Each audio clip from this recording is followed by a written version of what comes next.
Buenas noches, mi nombre es Ángela Jimena Beltrán Cárdenas, soy estudiante de la Corporación Universitaria Iberoamericana.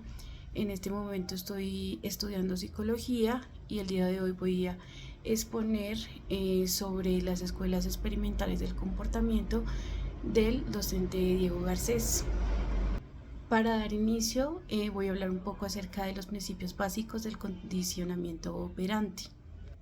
El condicionamiento operante es un proceso mediante el cual una conducta se fortalece o se debilita dependiendo de las consecuencias que la siguen.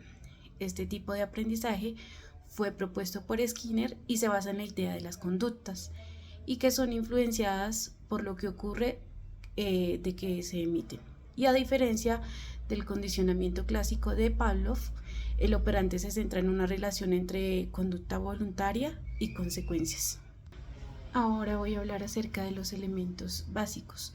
Uno de ellos son los antecedentes, que son condiciones o situaciones previas que desencadenan una conducta. En las conductas son respuestas a acciones que el individuo realiza. En las consecuencias son resultados de esas conductas y que pueden ser reforzadoras o que aumentan la probabilidad de que la conducta se repita o que disminuya esa probabilidad. Tenemos algunos tipos de consecuencias.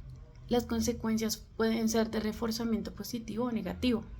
En el positivo, donde algo agradable se añade para aumentar la conducta, y en el negativo, donde se elimina algo desagradable, pero también puede ser castigo positivo o castigo negativo. Según Dockham 2019, existen diferentes programas de reforzamiento que determinan su efectividad del aprendizaje. Los programas de reforzamiento son el razonamiento continuo, cada vez que la conducta se emite, se refuerza, y el reforzamiento parcial. El reforzador se administra solo en algunas ocasiones y este tipo de programa influye en las modalidades como el reforzamiento fijo, que es después de un número de un tiempo específico, y del reforzamiento variable, el refuerzo después de una cantidad de respuestas o un tiempo impredecible. En situaciones reales como el ámbito profesional, estos programas se pueden aplicar para incentivar las conductas deseadas, como el entrenamiento de empleados o en la educación, o utilizando diferentes tipos de refuerzos según la situación.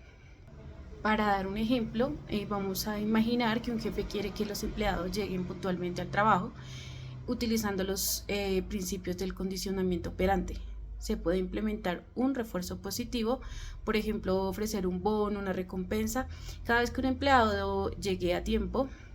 Sin embargo, si la conducta no es deseada, por ejemplo, llegar tarde, podría aplicar un castigo negativo, restar el tiempo de almuerzo o no ofrecer una bonificación.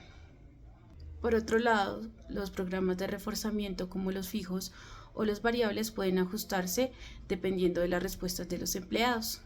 Si el refuerzo es continuo y se refuerza cada vez que se cumple con el horario, es probable que la conducta se establezca rápidamente, pero si el reforzador es variable, la conducta podría mantenerse de manera más estable a largo plazo. Voy a hablar un poco acerca de las teorías del reforzamiento. Como las propuestas por Dockham 2019 sugieren que las consecuencias no solo modifican conductas a corto plazo, sino que también incluyen en el aprendizaje a largo plazo. Skinner argumenta que los refuerzos son más efectivos cuando son inmediatos y contingentes, con la conducta que se desea reforzar, además de la variabilidad en la frecuencia y el tiempo y el tipo de refuerzo también juega un papel importante en cómo se mantiene el comportamiento. Las teorías actuales continúan aplicando estos principios para ayudar a entender el comportamiento en lo humano, como en los contextos clínicos, educativos y laborales. En conclusión, el condicionamiento operante es una herramienta poderosa para entender cómo las consecuencias son influenciadas por sus consecuencias.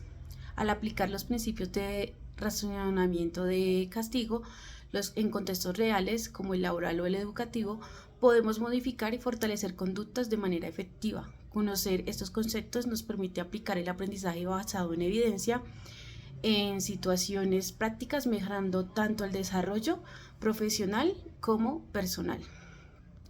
Agradezco la atención y espero que esta explicación sobre el condicionamiento operante les haya sido útil. No olvidemos que los principios tienen aplicaciones muy amplias en la vida cotidiana y ahora tienen herramientas para poderlos poner en práctica.